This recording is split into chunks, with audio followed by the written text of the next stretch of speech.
আসসালামু আলাইকুম, welcome to tasty cooking by Twinkie. আজকে আমি আপনাদের জন্য ঈদের একটা স্পেশাল ডিফারেন্ট রেসিপি নিয়ে এসেছি। আমরা তো বেসিক মাংস রান্না সবাই খাই, একটু ডিফারেন্টভাবে যদি খেতে ইচ্ছা করে তাহলে এই রেসিপিটা আপনাদের জন্যই।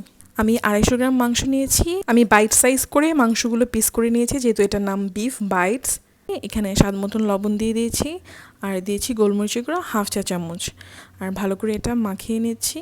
চুলার উপর প্যান দিয়ে আমি সেখানে 1.5 টেবিল চামচের মতন অলিভ অয়েল দিয়েছি, আপনারা যে কোনো তেল দিয়ে করতে পারেন। আমি সবগুলো মাংস একটা একটা করে বসিয়ে নিচ্ছি, যাতে এপিট ওপিট করে ভালোভাবে ভাজা যায় স্টেক স্টাইলে, ওভাবেই আমি করছি। এক পাশ হয়ে গেলে আমি অন্য পাশটা এভাবে উল্টে দিচ্ছি। চুলার আঁচটা মিডিয়াম ফ্লেমে থাকবে, কারণ হাই ফ্লেমে থাকলে মাংসটা পুড়ে যাবে এবং কুক হবে না। তাই এভাবে আমি আস্তে আস্তে করে সময় নিয়ে সবগুলো মাংস উল্টে দিচ্ছি। আবার যখন ওই পাশটা হয়ে যাবে তখন আমি আবার উল্টে দিব। এই তো আমার মাংস প্রায় হয়ে এসেছে, দেখুন কি সুন্দর ভাজা ভাজা একটা সুন্দর কালার এসেছে। এখন আমি মাংসগুলো একে একে তুলে রাখবো একটা বাটিতে। মাংসগুলো তুলে রাখার পরে এটার নেক্সট প্রসেসটা আমি দেখাবো। এখন আমি যেই প্যানটাতে মাংসটা ভেজেছি ওই প্যানের মধ্যেই করব, দরকার নেই প্যান চেঞ্জ করার। ওখানেই আমি বাটার দিয়ে দিয়েছি।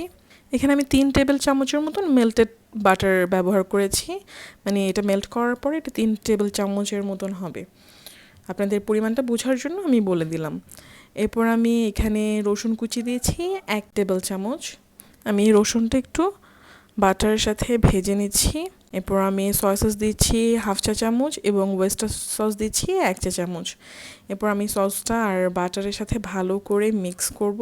খেয়াল রাখবেন রসুনটা যেন পুড়ে না যায়। চুলার আঁচটা কিন্তু মিডিয়ামই থাকবে, পুরো রান্নার প্রসেসেই চুলার আঁচটা মিডিয়াম থাকবে।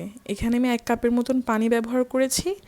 পানিটা একটু ভালো করে মিক্স করে আমি এরপর ভাজা মাংসগুলো সব প্যানে দিয়ে দিচ্ছি। মাংসটা একটু জুসি হওয়ার জন্য ভেতর থেকে আমি এই গ্রেভিটার মধ্যে প্রায় 15 মিনিটের মতন এটা কুক করব, কিন্তু এটা একটু স্লো প্রসেসেই করব।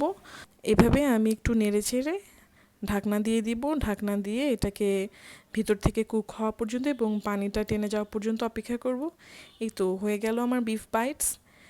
ঈদে খুব সহজেই এটা বানিয়ে পরিবারের সবাইকে চমকে দিতে পারেন। আমি একটু ধনেপাতা দিয়ে গার্নিশ করেছি, আপনাদের কাছে যদি রোজমেরি বা পার্সলে থাকে আপনারা ওটা দিয়ে গার্নিশ করতে পারেন, যেহেতু আমার কাছে নাই তাই আমি করিনি। এটা খেতে অনেক ইয়ামি, আশা করি আপনাদের ভালো লাগবে। নেক্সট কোনো ভিডিও নিয়ে আবার চলে আসবো। টিল দেন টেক কেয়ার, আল্লাহ হাফেজ।